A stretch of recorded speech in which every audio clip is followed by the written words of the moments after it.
आपका social media पे जो नाम है, पहले तो मैं यही जानना चाहता हूँ इस नाम के पीछे की कहानी क्या है और कैसे ये नाम पड़ा? उस टाइम इतनी पागल हो गई थी वीडियो क्रिएट करने के लिए कि मैंने घर में जिद मचा दी थी कि मुझे आईफोन ही चाहिए, मुझे आईफोन के बिना वीडियो मेरी नहीं बनेगी। लोगों को लगता था जैसे वो उसमें से कोई वीडियो वायरल चल जाती तो लोगों ने कमेंट्स करना शुरू किया, चोरी कर रहा है, चोरी करी है, ये वीडियो तो कॉपी किया तुमने। तो अब एल्गोरिदम इंस्टाग्राम का कैसे काम करता है? मतलब अब जो एक कंटेंट ये था कि हमारे जो फ्रेंड्स बाहर जाते हैं पढ़ने और वो वापस आके अपने आप को ऐसे इंट्रोड्यूस करते हैं कि जैसे किसी का नाम परम है तो वो अपने आप को ऐसे बोलेगा आई एम प्राम, और 70,000 लोगों ने मुझे एक वीडियो से फॉलो किया था। अरे वाह, ऐसी वीडियो हमें बनानी है। इंडिया में इतना नहीं है उसका मार्केट। नहीं, इंडिया में पर एक जगह है, वो राम श्री राम वृंदावन लिख देते हैं, वहाँ तो अभी भी चल रहा है। देखो, जॉब तो मैं बिल्कुल भी नहीं कर सकती क्योंकि मुझे नहीं लगता कि मैं एक ऑफिस में जाके बैठ के जॉब करूं फिर वापस आऊं। मुझे ऐसा लगता है content creation is more fun. Join किया तो पूरा टाइम इसके पीछे तो वो चलना चाहिए था, वो मेरी महबूब टिश करके टिकटॉक का फिर स्लो मोशन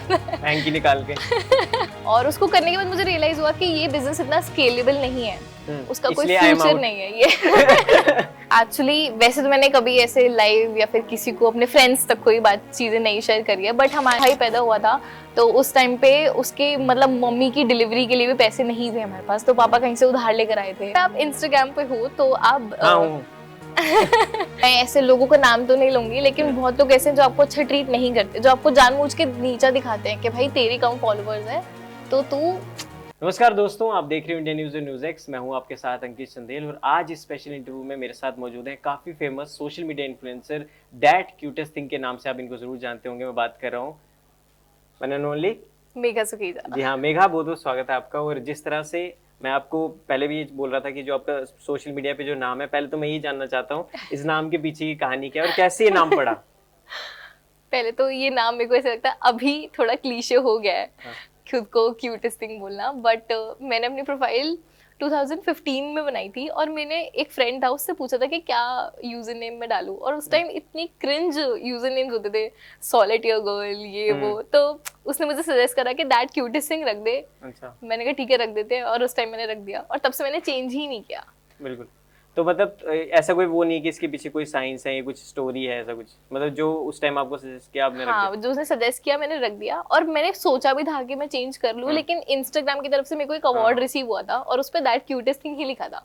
मैंने कहा अब तो चेंज नहीं कर सकते, बाद में कैसे बताऊंगी मेरा अवार्ड है। नहीं बिल्कुल, और मैं चाहता हूँ यही नाम शायद आपको पहचान भी अब दिला रहा है। हाँ। और काफी लोग इसको पसंद भी कर रहे हैं, उसी नाम से आपको ज्यादा जानते हैं आजकल। एक्चुअली यस, बिल्कुल। जिस तरह से आपकी जर्नी रही है, पहले मैं बात करना चाहूंगा। अभी आपके इतने लाखों में फॉलोअर्स हैं, लोग आपको प्यार करते हैं, लेकिन मैं थोड़ा सा पहले जाना चाहूंगा। जब आप डब स्मैश की वीडियोस बनाते थे, जब आप म्यूजिकली पे वीडियोस बनाते थे, उस तब से लेके अब तक की जर्नी थोड़ा सा आप डिस्क्राइब करें, क्योंकि लोग सोचते सब है कि हम सोशल मीडिया पे वायरल हो, हमारी भी वीडियो ट्रेंड करे, हम भी लोग हमें भी जाने, हमें पहचाने, हमारे साथ फोटो क्लिक करें। तो हालांकि वो सालों की मेहनत होती है, लोगों को एक जल्दी शॉर्टकट में ये सब चाहिए होता है, फेम और सक्सेस। लेकिन हाँ, आपसे मैं जानना चाहता हूँ आपकी खुद की जर्नी कैसे है, क्योंकि उससे काफी लोग इंस्पायर भी होंगे। तो मैंने कंटेंट क्रिएशन तो नहीं बोलूंगी मैं उसको, बट मैंने वीडियो बनाना डब स्मैश से स्टार्ट किया था, जब एक डब स्मैश ऐप होती थी और उस टाइम वही वायरल थी। तो उस पर एक आलिया भट्ट का डायलॉग था, मैंने उस पर कुछ तो मैंने वीडियो क्रिएट किया था, और उसके बाद फिर म्यूजिकली बहुत ज़्यादा फेमस हो गया था, तो म्यूजिकली पे मैंने कॉन्टेंट क्रिएट करना शुरू करा। कॉन्टेंट क्यों बोल रही हूँ मैं, अब कॉन्टेंट है, लेकिन पहले मैंने वीडियो क्रिएट करना शुरू किया। उसके बाद मैं वीडियोस पे नॉर्मली बनाती थी, फिर एक फुकरे का डायलॉग था, तो वो रिचा चड्डा का डायलॉग था, वो मैंने वीडियो उस पर बनाया, जैसे मैं नॉर्मली वीडियोस डालती थी, तो वो मैं वीडियो पोस्ट करके बंद कर देती थी और अगले दिन खोलती थी एक नई वीडियो डालने के लिए। तो जब अगले दिन मैंने खोला तो उस पर 111 लाइक्स थे, तो मैं तो बहुत खुश हो गई कि वीडियो यार थोड़ी बहुत तो वायरल चली गई है। फिर उसके बाद मेरे को थोड़ा कॉन्फिडेंस आया कि अच्छा वीडियो वायरल जाने का भी है, ऐसा नहीं है कि सिर्फ बड़े बड़े लोगों की वीडियो वायरल जाती है। तो फिर मैंने वहाँ से कंटेंट डालना शुरू करा, उस पर वीडियोस क्रिएट करनी शुरू करी, और फिर धीरे धीरे कुछ वीडियो वायरल चली जाती थी, तो मुझे थोड़ा थोड़ा कॉन्फिडेंस आने लगा कि ठीक है वीडियो वायरल जा रही है। और उस टाइम पे मुझे ये नहीं था कि इससे कुछ अर्न भी कर सकते हो तुम या फिर कुछ भी। अच्छा। मेरे को था बस वीडियोस क्रिएट करने, और मैं उस टाइम इतनी पागल हो गई थी वीडियो क्रिएट करने के लिए कि मैंने घर में जिद मचा दी थी कि मुझे आईफोन ही चाहिए, मुझे आईफोन के बिना वीडियो मेरी नहीं बनेगी। तो मेरे भाई के पास आईफोन हुआ करता था, तो मैं उससे आईफोन लेके स्लो मोशन वीडियोस बनाती थी, वो भी मुझे बड़ी कम 5-10 मिनट के लिए मिलता था, तो मैं उससे वीडियो बनाती थी। बट धीरे धीरे थोड़ा बहुत मैंने टिकटॉक पे ग्रो करना शुरू किया, जब उसका नाम टिकटॉक चेंज हो गया म्यूजिकली का, और जब टिकटॉक बैन हुआ था तब मेरे 60,000 फॉलोअर्स थे। तो मेरे लिए तो बहुत बड़ी बात थी, बट फिर मैं इतना ज्यादा उस पर ग्रो नहीं कर रही थी, तो मैं खुश थी, अच्छा है बैन हो गया। अच्छा। फिर मैंने इंस्टाग्राम पे रील्स आया तो यहाँ पे कंटेंट बनाना शुरू, मतलब कंटेंट तो मैं एक्चुअली इंस्टाग्राम पे बना ही रही थी रील से पहले भी, बट फिर रील्स आए और रील्स पे मैंने वीडियो डालना शुरू किया। और उस टाइम पे मेरे को पता नहीं था, जब नया नया आया था, कि नीश भी कोई चीज होती है या फिर एल्गोरिदम कुछ होता है। तो मैं बस वीडियो डालती थी, किसी की वीडियो देखती थी, मुझे पसंद आती थी, मैं डाल देती थी, सेम बना देती थी। अच्छा। फिर लोगों को लगता था जैसे वो उसमें से कोई वीडियो वायरल चल जाती, तो लोगों ने कमेंट्स करना शुरू किया, चोरी कर रहा है, चोरी करी है ये वीडियो, तो कॉपी किया तुमने। फिर मेरे को लगा कि अच्छा कॉपी किया है। फिर मेरे को किसी ने सजेस्ट किया कि जब तुम ऐसे किसी का वीडियो से इंस्पायर होते हो तो क्रेडिट्स दे दिया करो। तो फिर मैंने क्रेडिट्स देना शुरू किया। फिर मुझे धीरे धीरे पता लगा कि खुद का कंटेंट भी कोई चीज होती है, तुम खुद जिसमें अपना टाइम इन्वेस्ट करते हो, कुछ क्रिएट करते हो, कुछ आइडिएशन होता है उसके पीछे। तो फिर मैंने खुद के आइडियाज पे वीडियो बनाना शुरू किया, और एक वीडियो थी जो मेरी बहुत वायरल गई थी, एक जुगनी करके सॉन्ग था उस पे, और उस वीडियो पे एक दिन में 1 मिलियन व्यूज आए थे। तो मैं तो बहुत खुश हो गई थी। और बीइंग अ न्यू क्रिएटर, तो तुम्हारी वीडियो वायरल हो सकती है, but there are certain factors behind it, कि वो वीडियो कितना शेयरेबल है, कितने लोग उसको अपनी स्टोरी पे शेयर कर रहे हैं, अपने फ्रेंड्स को शेयर कर रहे हैं, कितने लोग उसको सेव कर रहे हैं।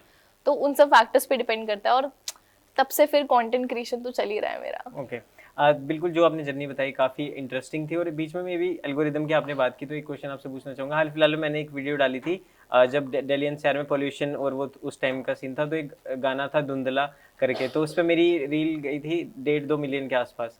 तो वो मैंने रिलेटेबल डाला था कि ये सॉन्ग अब रिलेटेबल है, जो वो ट्रेंड था। तो अब उस मेरी एक रील वो चली गई, फिर उसके बाद एक और रील गई, 100K गई। तो धीरे धीरे करके मतलब ऊपर नीचे स्टैट्स आ रहे थे। तो अब एल्गोरिदम इंस्टाग्राम का कैसे काम करता है? मतलब अब जो एक न्यू एक क्रिएटर है जिसको कुछ अपना नया जीरो से स्टार्ट करना है, वो क्या करे? मतलब कैसे किस जॉनराज में ज्यादा वीडियो बनाए, कैसा कंटेंट लेके आए अब, क्योंकि शॉर्ट जो कंटेंट है उसका ज्यादा ट्रेंडिंग में आ रहा है वो चीज। तो देखो, नीश तो आप कोई भी सेलेक्ट कर सकते हो, जो भी आपको लगता है कि आप इस नीश में परफेक्ट हो। अगर आपको लगता है आप फैशन बहुत अच्छा करते हो, आप मेकअप वीडियोस बहुत अच्छे बनाते हो, तो आप उस नीश में स्टार्ट कर सकते हो। और जो आपकी तरह सब कर लेता है वो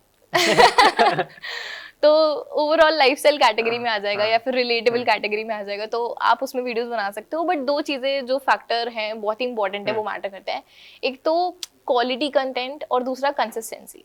अगर आप कंसिस्टेंसी से वीडियो डालते रहोगे, रोज एक वीडियो डालोगे, या फिर 2 दिन में एक वीडियो डाल रहे हो, तो इंस्टाग्राम पुश करता है आपकी वीडियोस। और दूसरा फैक्टर क्वालिटी वीडियोस। ये नहीं कि कुछ भी उठा के डाल दिया। अब जैसे आपने जो वीडियो डाली उसमें क्वालिटी भी होगी, और वो रिलेटेबल भी था, वो शेयरेबल भी था, तो इसलिए लोगों ने वो शेयर किया आगे अपने फ्रेंड्स के साथ, तो वो क्वालिटी कंटेंट हो गया। और आप कंसिस्टेंसी से डालोगे तो फिर और शेयर होगी आपकी वीडियोस, और वायरल हो जाओगे। अच्छा, मतलब तो ये है इनका वायरल होने वाला मंत्रा जो इन्होंने हमें दे दिया। तो आप भी जो लोग अपनी जर्नी स्टार्ट करना चाहते हैं, तो ये एक मतलब बेसिक टिप्स हैं। हाँ। जो एक कंटेंट क्रिएटर है, जो भी एक नया बंदा शुरू करना चाहता है। और हाँ, क्वालिटी मैटर्स, क्योंकि आज की डेट में लोग क्वालिटी कंटेंट ज्यादा देखना चाहते हैं। और अब ये मैं पूछ रहा हूँ कि जैसे यूट्यूब पे भी शॉर्ट्स वाला आ गया 30 सेकंड, मतलब 1 मिनट से नीचे, और इंस्टाग्राम पे 30 सेकंड वाला ज्यादा वायरल हो रहा है। तो अब आपको लग रहा है कि जो लेंथी वीडियोस होती थी उनका धीरे धीरे खत्म हो रहा है उनका एक्सपोजर? एक्चुअली मतलब लोगों ने क्या करना शुरू कर दिया है, खत्म भी हो रहा है, लेकिन अगर आप लॉन्ग वीडियोस भी डालते हो तो उसमें भी एक ट्रिक होती है कि अगर आपकी कोई लॉन्ग वीडियो है, आपने उसमें से एक फनी सीन निकाल के उसका रील बना दिया। अब लोग रील तो देख रहे हैं, अब लोगों को थोड़ा वो रहेगा कि यार इस पूरी वीडियो में क्या था, तो वो जाके फिर आपके यूट्यूब पे वो फुल लेंथ वीडियो भी देखेंगे। डेफिनेटली वो थोड़ा कट शॉर्ट हो गया है, लोग रील्स पे ज्यादा शिफ्ट हो गए हैं, शॉर्ट्स पे ज्यादा शिफ्ट हो गए हैं, और लॉन्ग वाली वीडियोस लोग कम देखना शुरू प्रेफर करते हैं। बट अगर आप एक बार अपना नाम बना लेते हो ना, और लोग आपको देखना पसंद करते हैं कि आप कुछ भी डालो हम देखेंगे, तो फिर लोग आपको फुल लेंथ वीडियो भी देखेंगे। आपकी एक रील थी, मैं पढ़ता था कि उसमें एक रील से 70,000 फॉलोअर्स आपके आए थे इंस्टाग्राम पे। तो वो कौन सी रील थी, क्या कंटेंट था वो? उसमें कंटेंट ये था कि हमारे जो फ्रेंड्स बाहर जाते हैं पढ़ने, हाँ। और वो वापस आके अपने आप को ऐसे इंट्रोड्यूस करते हैं कि जैसे किसी का नाम परम है, तो वो अपने आप को ऐसे बोलेगा आई एम प्रैम, तो नाम लोग चेंज कर लेते हैं, एक्सेंट चेंज कर लेते हैं इतना ज्यादा। तो मुझे लगता है थोड़ा ऑथेंटिक रहने की जरूरत है लोगों को। लेकिन चलो, वो लोग हैं, अपना जो नाम वाम चेंज कर लेते हैं, अपना एक्सेंट चेंज कर लेते हैं बाहर से आके, तो उस पे डाली थी। और ऐसा बहुत लोग करते हैं, तो इसलिए वो लोगों को रिलेटेबल लगा, और एक दिन में उसमें भी काफी व्यूज आ गए थे। बट अब आज की डेट में उस वीडियो पे 20 मिलियन व्यूज है, और 70,000 लोगों ने मुझे एक वीडियो से फॉलो किया था। अरे वाह, ऐसी वीडियो हमें बनानी पड़ेगी। नहीं बिल्कुल, और रिलेटेबल भी था, मेन थिंग ये थी। तो ये मेरे को लगा। और एक मैं आपसे पूछना चाहूंगा कि काफी इंडिया में तो ये थोड़ा लेट स्टार्ट हुआ ट्रेंड, अब्रॉड में ज्यादा था, फेस पेंटिंग का, और जो हैलोवीन में वो, और जो जितने भी कॉन्सर्ट्स होते हैं, जितने भी क्लब्स में जो स्पेशल पार्टी होती है, वहाँ पे फेस पे जो है अलग अलग जो आप टेक्सचर से अलग अलग टाइप के टैटूज या कुछ क्रिएटिविटी या फेस को लेके भी करते हैं। हालांकि इंडिया में पहले थोड़ा कम था, अब थोड़ा बढ़ गया धीरे धीरे। तो आपने काफी पहले इस चीज को शुरू कर दिया था, तो वो बंद कर दिया आपने अभी, या अभी भी करते हो आप वो? मैं बताती हूँ, मैंने वो शुरू किया था 2021 में, जब मैंने अपने नए फेस पेंट लिए थे। कोविड के आसपास मैंने बाहर से नए फेस पेंट इम्पोर्ट कराए थे फेस पेंटिंग करने के लिए, क्योंकि इंडिया में इतना नहीं मिलता है। लोग रंगीला के कलर्स उठा के फेस पेंट करने लग जाते हैं, तो मुझे थोड़ा अपना स्किन वो था कि कॉन्शियस थी मैं कि कुछ स्किन पे हो ना जाए, इसलिए मैंने बाहर से कलर्स मंगाए और मैं कलर से धीरे धीरे पेंट करना शुरू करा। और मैं बाहर के लोगों को देखती थी कि वो कितना अच्छा सा पेंट करते हैं, एंड आई विश यहाँ पे वो फोटो भी चल रही होती। हम चला देंगे हाँ। तो वो मैं उस चीज से अपने बहुत इम्प्रेस हूँ कि मैं बहुत अच्छा फेस पेंट कर लेती थी और लोग भी बहुत इम्प्रेस होते थे उससे, बट उससे मुझे इतना ऑडियंस नहीं मिलता था, इसलिए मैंने अपना जॉनरे चेंज कर दिया फेस पेंट से to comedy and relatable videos. वरना मैं तो चाहती थी कि मैं उसमें आगे कंटिन्यू रखूं, लेकिन उसकी इतनी ऑडियंस नहीं है इंडिया में। और अभी वो थोड़ा ट्रेंड करने लगा है, आप किसी फेस्ट में जाओगे तो देखोगे लोग फेस पेंट के एक्चुअली पैसे देते हैं छोटे छोटे फेस पेंट कराने के। तो अब वो इंडिया में चल रहा है, लेकिन फॉरेन में हाँ ये कॉन्सेप्ट बहुत ज्यादा है, इंडिया में इतना नहीं है अभी उसका मार्केट। नहीं, इंडिया में पर एक जगह है, वो श्री राम वृंदावन लिख देते हैं वहां तो अभी भी चल रहा है, देखो। तो जी हाँ, तो मतलब एक और चीज आपसे पूछना चाहता हूँ कि लोग ये भी आपकी पर्सनल लाइफ जो आपको फॉलो करते हैं और भी थोड़ा जानना चाहते हैं, तो ये मैं पूछना चाहता हूँ कि एजुकेशन, अपना करियर थोड़ा बताइए कि क्या, कितनी पढ़ी लिखी हैं, और क्या क्या आपने कर रखा है, या फिर बैकअप प्लान क्या था, अगर इफ दिस तो, अगर इफ नॉट फिर देन क्या? तो एक्चुअली कंटेंट क्रिएशन मेरा बैकअप प्लान था, ये कभी मेरा प्राइमरी अच्छा। वो नहीं था। और मैंने अपना जो स्टडी है ऑब्वियसली 12th तो मेरी थी, उसके बाद मैंने कॉलेज किया है और मतलब मेरी बैचलर्स करी है मैंने आर्किटेक्चर में, क्योंकि मेरे डैड का रियल एस्टेट बिजनेस था, तो वो हमेशा चाहते थे कि मेरे बच्चे इंजीनियर डॉक्टर कुछ तो बन जाए। तो मैंने कहा चलो इंजीनियरिंग कर लेते हैं, मैंने आर्किटेक्चर करी। और उसके करने के बाद मुझे रियलाइज हुआ कि architecture is not like a fun for me. मैं पूरा टाइम कंप्यूटर बैठ के या लैपटॉप बैठ के नहीं कुछ कुछ काम कर सकती, और फिर जॉब तो मैं बिल्कुल भी नहीं कर सकती, क्योंकि मुझे नहीं लगता कि मैं एक ऑफिस में जाके बैठ के जॉब करूँ फिर वापस आऊँ। मुझे ऐसा लगता है content creation is more fun. मतलब आपको ये फन लगता होगा ना, मेरे को वो फन नहीं लगता था, मुझे फन कंटेंट क्रिएशन में ज्यादा लगता था। और मैंने ऑफिस ज्वाइन भी किया था, ऐसे नहीं मैंने ऑफिस ज्वाइन नहीं किया, मैंने ज्वाइन किया था, बट मुझे रियलाइज हुआ कि यार मुझे कंटेंट क्रिएशन के लिए टाइम नहीं मिल रहा बिल्कुल भी। तो फिर मैंने वो छोड़ के अपना कंटेंट क्रिएशन को फुल टाइम किया, और अभी भी मेरा कंटेंट क्रिएशन फुल टाइम है। आपका एक डायलॉग है कि मुझे लैपटॉप की स्क्रीन के आगे नहीं काम करना था, मुझे फोन की छोटी चेंज की स्क्रीन के आगे काम करना था। तो how do you take this on you? मतलब यही कि मैंने जब ऑफिस ज्वाइन किया तो ये पूरा तो इसके टाइम पीछे तो वो चलना चाहिए था, वो मेरी महबूबा करके ना वैसा वाला, ये तो वन लाइनर था। वो टिकटॉक का फिर स्लो मोशन हैंकी निकाल के। तो मैंने वही ऑफिस ज्वाइन किया और मेरे सर दर्द होने लग जाता था। मैं घर जाती थी, मैं इतना थक जाती थी एक तो काम करके, और मेरे को सर दर्द होने लगा, मेरे को लग रहा है मेरी आंखें वीक हो रही है। उस टाइम पे मुझे सब लगता था मेरी तबीयत खराब हो रही है, मेरी आंखें वीक हो रही है। फिर लेकिन जैसे फोन की स्क्रीन आती थी तो सब ठीक हो जाता था। नहीं, ये मैं अपनी इंस्टाग्राम फोटो की कैप्शन के नीचे लिखूंगा अब, ये वाला, ये गाइस ये कोट बन चुका है अब। Yes, you can use it guys. Okay, अगला मेरा सवाल है, आपने एक जनवरी में एक स्टार्टअप शुरू किया था एपिसोड। यस। तो वो उसमें भी काफी चैलेंजेस आपको फेस करने पड़े, मतलब ड्यूरिंग रेनफॉल, उसमें अंदर आपका देख रहा था मैं वीडियो, उसमें पानी वानी जो है भर गया था, जिसकी वजह से आपको थोड़ी देर बंद करना पड़ा, उसको नुकसान भी काफी हुआ। फिर वहां से आपने अपना एक दोबारा से राइज हुआ, आपने 500 से ज्यादा कस्टमर्स को सेल किया। तो वो थोड़ा जर्नी बताइए कि स्टार्टअप, क्योंकि अब आज की डेट में स्टार्टअप सबसे ज्यादा जो है लोग करना चाह रहे हैं, और खुद के दम पे, जैसे आपने बताया, इंडिपेंडेंटली अपने करियर को आगे फॉलो करना चाह रहे हैं। तो आपका स्टार्टअप जर्नी किस तरह था, और कैसे सोचा कि मेरे को ये करना चाहिए? तो एक्चुअली मैंने 2021 में एक थ्रिफ्ट बिजनेस स्टार्ट किया था, जिसमें हम थ्रिफ्ट के क्लोथ्स लेते थे और आगे उनको सेल करते थे। तो मैंने इंस्टाग्राम पे ये 2 साल किया, और उसको करने के बाद मुझे रियलाइज हुआ कि ये बिजनेस इतना स्केलेबल नहीं है, उसका कोई फ्यूचर नहीं है ये।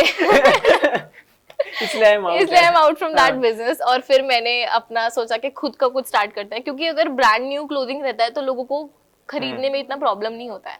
थ्रिफ्ट को देख के कभी कभी लोग मुंह बना लेते हैं कि ये तो किसी के पहने हुए कपड़े हैं शायद, ऐसा भी लोग सोचते हैं। तो इसलिए मैंने सोचा खुद का कुछ स्टार्ट करते हैं। तो क्लोथिंग तो हमेशा से मेरा था कि क्लोथिंग में ही करना है, क्योंकि मुझे लगता है इंडिया में लोग 2 चीजों पे पैसा खर्च करते हैं, खाना और क्लोथिंग। तो मैंने सोचा क्लोथिंग में करते हैं कुछ।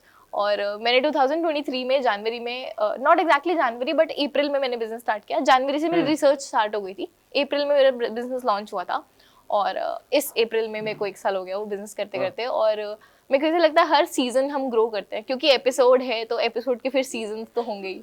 तो हमने फर्स्ट सीजन में समर लॉन्च किया था, और उस टाइम पे हमने बहुत नया नया शौक था, तो स्टूडियो वगैरह लिया, सब कुछ लिया। बट वो स्टूडियो में मानसून के टाइम पे काफ़ी ज़्यादा पानी भर गया था, तो हमारे सारे कपड़े, एक बार कपड़ा गीला हो जाता तो वो खराब हो जाता है, और हमें पता नहीं चला कि कपड़ों के अंदर कुछ कुछ खराबी भी होने शुरू हुए थे। वो कपड़े पैक थे और गीले थे, वो सूखे नहीं, तो वो खराब होना शुरू हो गए कपड़े। तो लॉस तो हुआ उसमें भी, बट उसके बाद वी केम बैक स्ट्रॉन्गर, और हमने विंटर लॉन्च किया बहुत ही अच्छा, और हमने बहुत जगह एग्जीबिशन भी किए उसके, और लोगों को काफ़ी ज़्यादा पसंद आए। फिर हमने अभी इस समर में और प्रीमियम क्लोथिंग लॉन्च करी है, जो कि हम अभी सेलिब्रिटीज़ को भी भिजवाते हैं, और सेलिब्रिटीज़ भी पहन रहे हैं हमारे कपड़े। जैसे कि स्प्लिट्स विला अभी जो चल रहा है, उनका जो होस्ट है रणवीर जी की जगह जो आए हैं तनुज, उन्होंने अभी हमारे कपड़ों की काफ़ी तारीफ करी है पहन के। और भी बहुत सारे इन्फ्लुएंसर्स को भी हमने कपड़े भेजे हैं, और they are actually loving it. क्योंकि मेरे को ऐसा लगता है कभी भी तुम कुछ कस्टमर को दे रहे हो तो quality is the most important thing you can provide to your customer. क्योंकि डिजाइन तो कोई भी कॉपी कर लेगा, बट क्वालिटी कोई कॉपी नहीं कर पाएगा तुम्हारी। तो इसलिए that is I love actually about my business, और मेरा बिजनेस मेरा बेबी है, तो वो तो चलता ही रहेगा। नहीं, बिल्कुल, ऑल द बेस्ट आपको आगे के लिए भी, इस तरह से आप और भी अपने और भी वेंचर्स ऐसे ऐसे ग्रो करें। तो अभी कुछ समर्स अभी आ चुके हैं, तो और भी कुछ आप प्लान कर रहे हो कि अभी न्यू कलेक्शन है कुछ? हाँ, अभी एक्चुअली हमने स्ट्रीट वेयर क्लोथिंग में यूनिसेक्स कपड़े लॉन्च किए हैं, जेंडरलेस क्लोथिंग। बट मैं चाहती हूँ कि फ्यूचर में हम एक स्पेसिफिक गर्ल्स के लिए कुछ अलग लॉन्च करें, बॉयज के लिए कुछ अलग लॉन्च करें। जैसे टॉप्स हो गए, क्रॉप टॉप्स, वो लड़के नहीं पहन पाएंगे ना, वही बोलने वाला था। लड़कों के लिए हम टी शर्ट्स वगैरह लॉन्च करने का प्लान करें। और फिर कार्गोज तो definitely it's coming very very soon, stay tuned. बिल्कुल। तो ये तो आपने अपनी जर्नी तो बता दी, लेकिन माता पिता की जर्नी आपकी लाइफ में कि कैसा उनका सपोर्ट रहा? क्योंकि बिना पेरेंट्स के सपोर्ट के हम कुछ नहीं कर सकते, और हम आज जहाँ भी बैठे हैं उनके सपोर्ट से बैठे हैं।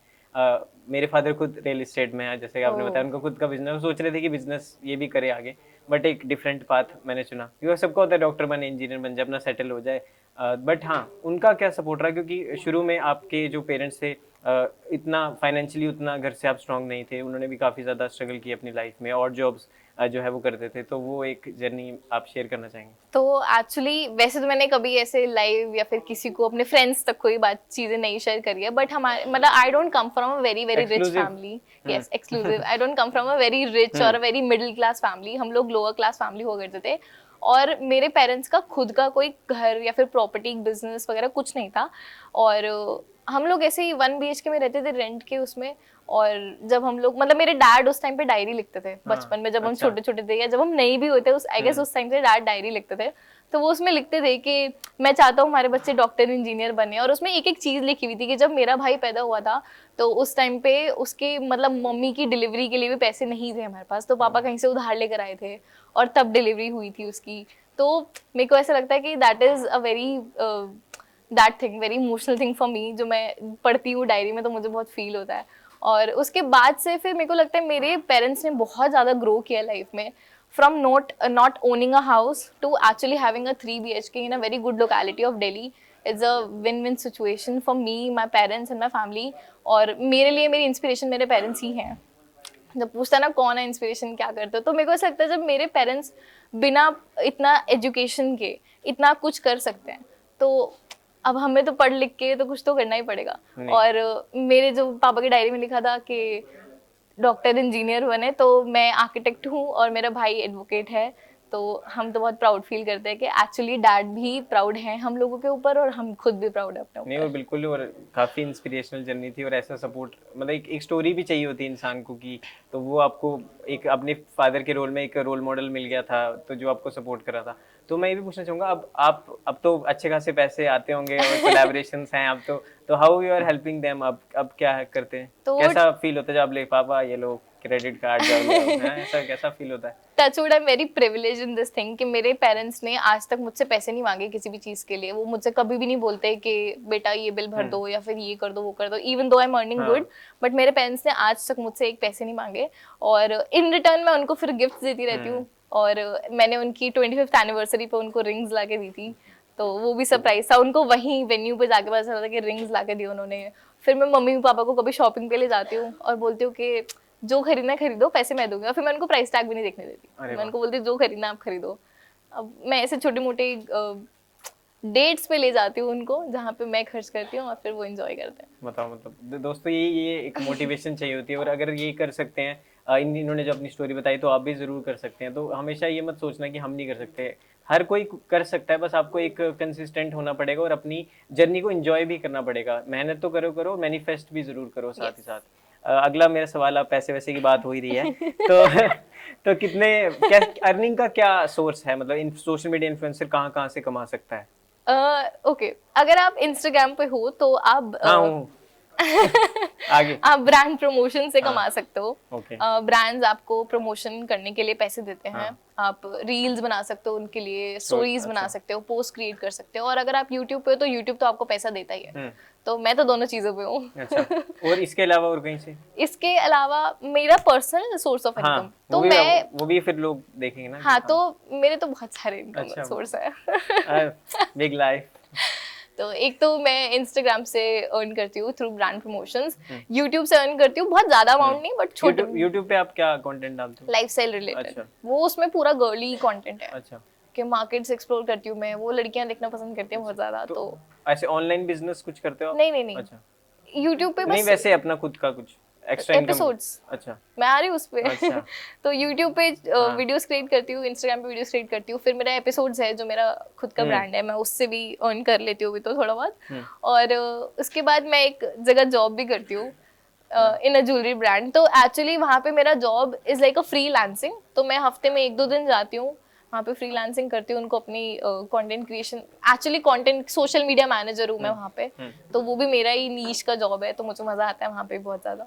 तो वहाँ से भी अर्न कर, मतलब आ रहे हैं पैसे, हर जगह से लक्ष्मी बरस रही है। सब जगह से मेहनत करो और सोखी फर्म बन गया अभी आप। जी बिल्कुल। अगला मेरा सवाल है कि जो इंडस्ट्री में आपके को इन्फ्लुएंसर्स हैं, को जो कंटेंट क्रिएटर्स हैं, उनके साथ कैसा आपका बॉन्ड है, और मतलब किस तरह इंडस्ट्री देखती है एक न्यू कमर को जब कोई आता है, कैसा उनका बिहेवियर रहता है? क्योंकि मीटअप्स होते रहते हैं, गैदरिंग्स होती रहती, तो जो बड़ा कंटेंट क्रिएटर है वो मतलब सब वैसा सेम उसको एंगल से देखता है सामने वाले को, या कुछ डिफरेंट रहता है? तो एक्चुअली ये ना लोगों के ऊपर डिपेंड करता है, पर्सन टू पर्सन, कि कौन आपको कितना अच्छे से ट्रीट कर रहा है। मैं ऐसे लोगों का नाम तो नहीं लूंगी, लेकिन बहुत लोग ऐसे हैं जो आपको अच्छा ट्रीट नहीं करते, जो आपको जानबूझ के नीचा दिखाते हैं कि भाई तेरी कम फॉलोअर्स है तो तू ऐसे रहा। इवन आज भी मुझे वो चीज़ फेस करने को मिलती है, जिनके मिलियंस में फॉलोअर्स हैं वो आज भी तुम्हें ऐसा ट्रीट करते हैं। तो ये चीज़ तो है इंडस्ट्री में, बट बहुत अच्छे इन्फ्लुएंसर्स भी हैं जिनको मैं जानती हूँ। अच्छा। एक का तो मैं नाम ले देती हूँ, RJ Krishna, he is my one of the favourite content creator. और उनसे मैं एक बार मिली हूँ और उन्होंने इतना अच्छे से ट्रीट किया था, और इवन दो वो मुझे नहीं भी जानते थे, उस टाइम पे सोशल मीटअप काइंड ऑफ था, बट उन्होंने फिर भी बहुत अच्छे से मुझे ट्रीट किया था और एकदम होमली वाइब्स दे दी थी। तो अभी होता है ऐसा, और न्यू कमर्स को लोग करते हैं, खराब ट्रीट भी करते हैं, अच्छा ट्रीट भी करते हैं। और मेरा बॉन्ड, मेरे को ऐसा लगता है इस इंडस्ट्री में जितना ज़्यादा आप सोशलाइज करोगे उतना ज़्यादा आपके लिए अच्छा है। तो मैं तो कोई मीटअप पे जाती हूँ, मैं तो सबके साथ घुल मिल जाती हूँ कि सब दोस्त बन जाओ, सबसे मिलजुल लो, बात कर लो।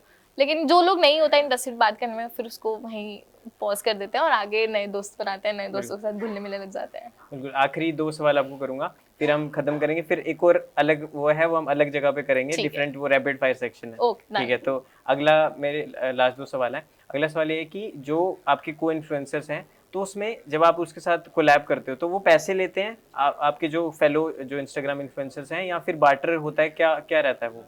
तो फेलो इन्फ्लुएंसर्स के साथ तो कोलैबोरेशन में ऐसा कोई पैसे इन्वॉल्वमेंट नहीं होते। आप उनके साथ रील बना रहे हो, वो आपके साथ रील बनाते हैं, कोलैबोरेशन में डल जाते हैं। आपकी रील्स उनकी ऑडियंस देखती है, उनकी रील आपकी ऑडियंस देखती है, तो ऑडियंस मिक्स एंड मैच हो हाँ, जाता क्योंकि है। ये सवाल थे कुछ लोगों के, शायद पैसे होते हो या कुछ। नहीं नहीं अच्छा। नहीं नहीं, बस हम एज अ फ्रेंड्स मिलते हैं, कंटेंट क्रिएट करते हैं, एक दूसरे के प्रोफाइल पे डालते हैं और वहीं पे सिलसिला खत्म हो जाता है, कोई पैसों का इन्वॉल्वमेंट नहीं है। बिल्कुल। अभी रियलिटी शोज का काफी जमाना चल रहा है, और हाल फिलहाल में स्प्लिट्सविला के भी 5-6 एपिसोड आ चुके हैं, और इस बार सनी और तनुज होस्ट कर रहे हैं। तो आप स्प्लिट्सविला में जाना चाहती हैं? हमें देखने को मिल सकते हैं आप कहीं? मैं तो जाना चाहती हूँ। वो लोग बुला लें तो बहुत बड़ी बात है। लेकिन एक्चुअली मैंने लास्ट ईयर स्प्लिट्सविला का ऑडिशन दिया था और मैं लास्ट राउंड में आउट हो गई थी। पता नहीं क्यों, लेकिन उस टाइम पे मुझे इतना एक्सपीरियंस नहीं था और मैं इतनी फेमस वगैरह भी नहीं थी और मैं बहुत न्यू थी इन सब चीज़ों के लिए, बट मैंने इंटरव्यू दिया। और इस साल मैं इंटरव्यू देने में लेट हो गई क्योंकि मैं कहीं पे बहुत ज़्यादा ऑक्यूपाइड थी और मैं नहीं दे पाई थी। और मेरे फ्रेंड्स ने मुझे काफ़ी फोर्स किया था तो इंटरव्यू दे दे, और जब मैंने दिया एक्चुअली तो लास्ट डेट निकल चुकी थी और शूटिंग स्टार्ट हो गई थी, बट होपफुली नेक्स्ट ईयर। और बिग बॉस ओटीटी भी 15 मई से स्ट्रीम होने वाला है, उसको लेके उसमें आज जाना चाहेंगे? आना तो मैं सब में चाहती हूँ। अच्छा, मतलब ओपन है आपको कोई Yes. किसी में। तो thank you so much mega, आपसे हमें काफ़ी कुछ सीखने को मिला। सोशल मीडिया के जितने भी लोग हैं जो बनाना चाहते हैं, अपना करियर शुरू करना चाहते हैं, उनके लिए काफ़ी टिप्स जो है आपने दी, और कहाँ कहाँ से पैसे कमा सकते हो, अब जो जर्नी काफ़ी ज़्यादा इंस्पिरेशन उसमें लोग जो देख सकते हैं आपको। तो थैंक यू सो मच अपना You're टाइम देने welcome. के लिए, और ऐसे आगे बढ़ते रहिए। ऑल द बेस्ट आपको फ्यूचर के लिए। तो गाइज हमारे साथ थी मेघा सुखीजा, और आप इनको कंटेंट इनको फॉलो कर सकते हैं, सोशल मीडिया पे इनके प्लेटफॉर्म्स हैं, और ऐसे अच्छे हम आपके लिए इंटरव्यूज लाते रहेंगे। आपको क्या करना है, हमारे चैनल को सब्सक्राइब करना है और इंडिया न्यूज़ और न्यूज़ एक्स को फॉलो करना है, हमारे जितने भी स्ट्रीमिंग प्लेटफॉर्म है। इस वीडियो में दोस्तों इतना ही। कैमरामैन विजय के साथ अंकित चंदेल, दिल्ली।